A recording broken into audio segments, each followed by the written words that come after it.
नमस्कार, मैं स्वतंत्र कुमार और आप सभी का स्वागत करता हूं आपके अपने चैनल शॉर्ट हैंड टीम पर।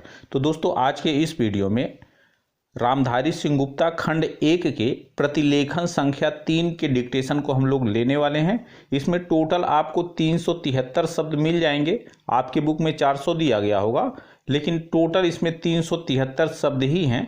इसे हम लोग 3 अलग अलग स्पीड में लेंगे। पहली बार में 70 की स्पीड में, दूसरी बार में 80 की स्पीड में, तीसरी और आखिरी बार इसी वीडियो में 90 की स्पीड में इस डिक्टेशन को हम लोग लेने वाले हैं। लेकिन अगर आपको ये नहीं पता है कि इसको संकेत लिपि में किस प्रकार से लिखा जा सकता है, यानी इसके प्रत्येक शब्द की आउटलाइन क्या होगी, तो आप इसके पहले वाले वीडियो को जा करके देख लें। उसमें हमने एक एक शब्द की आउटलाइन को लिख करके बताया हुआ है। तो 70 की स्पीड में आपका डिक्टेशन स्टार्ट होगा 5 सेकेंड के बाद। तब तक के लिए आप रेडी रहें।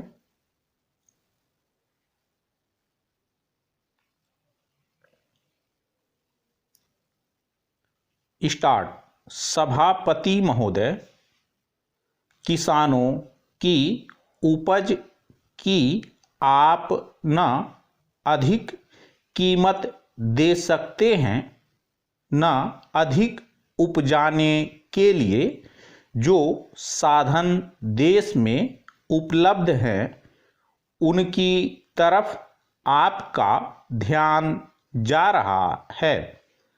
जो कुछ आप कर रहे हैं उससे कोई अच्छा भविष्य नजर नहीं आ रहा है।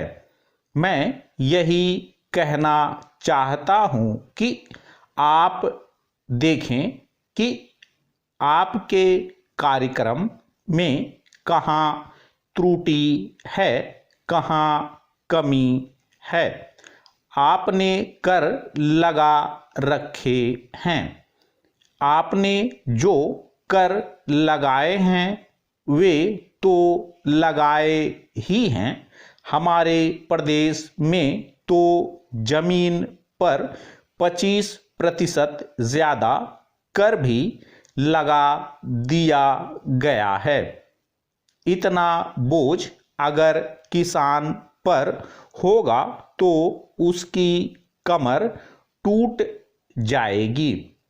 वह पहले से टूटी जा रही है, लेकिन वे इन करों को देने के लिए भी तैयार हैं। यदि आप उस तरह के साधन उन किसानों के लिए तैयार करें।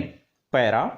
हमारे उत्तर प्रदेश के कुछ जिले हैं, पूर्वी जिले हैं, जहां पर बहुत बुरी स्थिति है। हमारे सदन के एक सदस्य ने रो रो कर आपको यह बताया था कि वहाँ लोगों को 2 रुपये मजदूरी में मिलता है।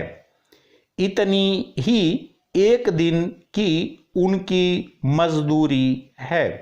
सरकार ने एक आयोग की नियुक्ति की थी ताकि वहाँ पर कुछ विकास के कार्य किए जाएं। वह योजना भी अब खटाई में पड़ गई है।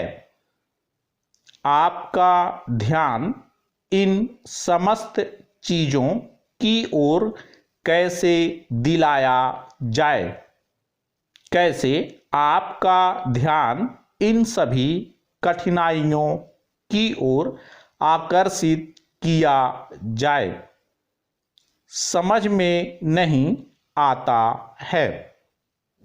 पैरा। यातायात के साधनों की स्थिति यह है कि ट्रेनों में दूसरे दर्जे में भीड़ भाड़ का कोई ठिकाना नहीं है, उसकी कोई सीमा नहीं है। हर रोज ऐसा मालूम पड़ता है कि कोई मेला चल रहा है। आपके पास अच्छे इंजन हैं, अच्छे गति वाले इंजन हैं, लाइन भी अच्छी है, तो क्यों नहीं दूसरे दर्जे के अधिक डिब्बे लगाए जाते हैं। लोगों को कुछ सुविधा मिल जाए, वह काम नहीं किया जा रहा है। आपको किसान की, देहात में रहने वाले आदमी की, मजदूर की परवाह नहीं है, जो समस्त कठिनाइयों को झेलता है। आपके सारे कार्यक्रम को पूरा करने की उसमें कहाँ से शक्ति आएगी? कैसे वे अधिक अन्न उपजाकर आपको दे सकेंगे? आप इन सब पर सोच विचार करें। आपने बड़े बड़े फॉर्म बना दिए हैं, क्या उन्हें आपके फॉर्म से कोई लाभ मिल रहा है? स्टॉप। दोस्तों, इसी डिक्टेशन को दूसरी बार में हम लोग 80 की स्पीड में लिखेंगे, लेकिन डिक्टेशन स्टार्ट करने से पहले मेरी आपसे एक छोटी सी रिक्वेस्ट है कि अगर अभी तक आपने टेलीग्राम ग्रुप को ज्वाइन नहीं किया है तो ग्रुप को जरूर ज्वाइन कर लें, क्योंकि इसका पीडीएफ आपको टेलीग्राम ग्रुप के माध्यम से ही मिलेगा। ग्रुप का लिंक आपको डिस्क्रिप्शन बॉक्स में मिल जाएगा वीडियो के नीचे। वहां से ज्वाइन करने में अगर आपको कोई भी प्रॉब्लम आ रही है तो सीधे आप अपने मोबाइल में टेलीग्राम ऐप को ओपन करें और वहां पर शॉर्ट हैंड टीम को सर्च करके भी ग्रुप से जुड़ सकते हैं और पीडीएफ को प्राप्त कर सकते हैं। 80 की स्पीड में आपका डिक्टेशन स्टार्ट होगा 5 सेकंड के बाद। तब तक के लिए आप रेडी रहें।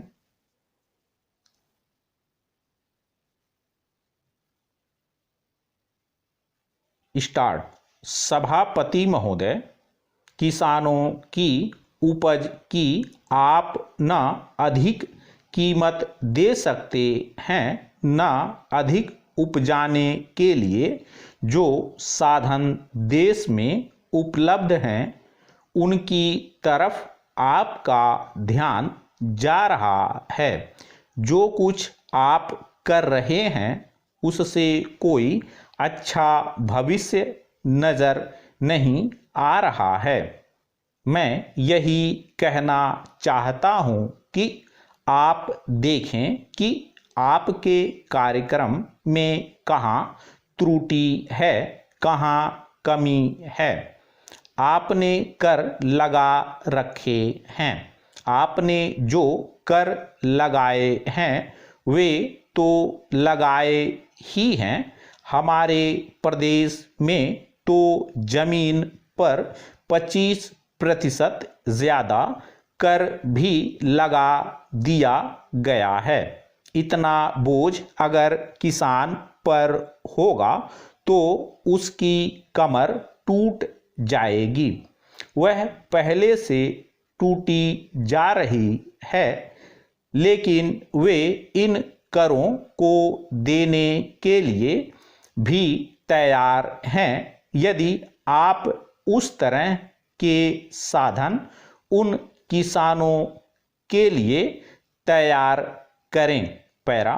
हमारे उत्तर प्रदेश के कुछ जिले हैं, पूर्वी जिले हैं, जहां पर बहुत बुरी स्थिति है। हमारे सदन के एक सदस्य ने रो रोकर आपको यह बताया था कि वहाँ लोगों को 2 रुपए मजदूरी में मिलता है। इतनी ही एक दिन की उनकी मजदूरी है। सरकार ने एक आयोग की नियुक्ति की थी ताकि वहाँ पर कुछ विकास के कार्य किए जाएं। वह योजना भी अब खटाई में पड़ गई है। आपका ध्यान इन समस्त चीज़ों की ओर कैसे दिलाया जाए। कैसे आपका ध्यान इन सभी कठिनाइयों की ओर आकर्षित किया जाए, समझ में नहीं आता है। पैरा, यातायात के साधनों की स्थिति यह है कि ट्रेनों में दूसरे दर्जे में भीड़ भाड़ का कोई ठिकाना नहीं है, उसकी कोई सीमा नहीं है। हर रोज ऐसा मालूम पड़ता है कि कोई मेला चल रहा है। आपके पास अच्छे इंजन हैं, अच्छे गति वाले इंजन हैं, लाइन भी अच्छी है, तो क्यों नहीं दूसरे दर्जे के अधिक डिब्बे लगाए जाते हैं। लोगों को कुछ सुविधा मिल जाए, वह काम नहीं किया जा रहा है। आपको किसान की, देहात में रहने वाले आदमी की, मजदूर की परवाह नहीं है, जो समस्त कठिनाइयों को झेलता है। आपके सारे कार्यक्रम को पूरा करने की उसमें कहाँ से शक्ति आएगी। कैसे वे अधिक अन्न उपजाकर आपको दे सकेंगे। आप इन सब पर सोच विचार करें। आपने बड़े बड़े फॉर्म बना दिए हैं, क्या उन्हें आपके फॉर्म से कोई लाभ मिल रहा है। स्टॉप। दोस्तों, इसी डिक्टेशन को आखिरी बार में हम लोग 90 की स्पीड में लेंगे और आपका समय स्टार्ट होगा 5 सेकंड के बाद। तब तक के लिए आप रेडी रहें।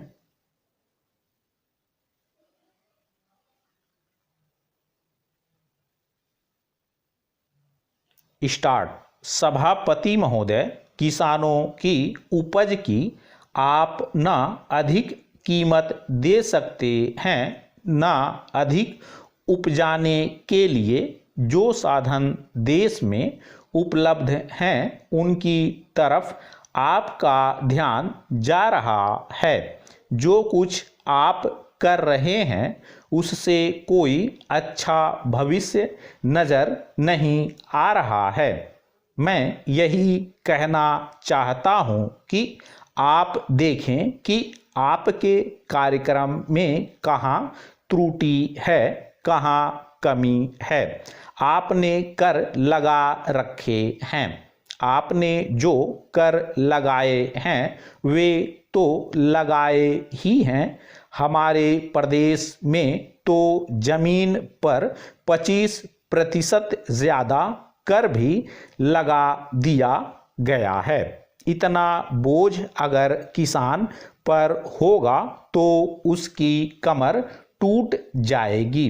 वह पहले से टूटी जा रही है, लेकिन वे इन करों को देने के लिए भी तैयार हैं। यदि आप उस तरह के साधन उन किसानों के लिए तैयार करें। पैरा, हमारे उत्तर प्रदेश के कुछ ज़िले हैं, पूर्वी ज़िले हैं, जहां पर बहुत बुरी स्थिति है। हमारे सदन के एक सदस्य ने रो रो कर आपको यह बताया था कि वहाँ लोगों को 2 रुपये मजदूरी में मिलता है।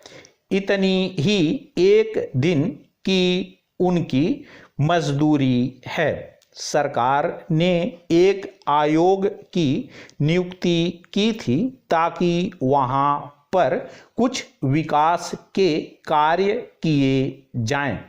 वह योजना भी अब खटाई में पड़ गई है। आपका ध्यान इन समस्त चीज़ों की ओर कैसे दिलाया जाए, कैसे आपका ध्यान इन सभी कठिनाइयों की ओर आकर्षित किया जाए, समझ में नहीं आता है।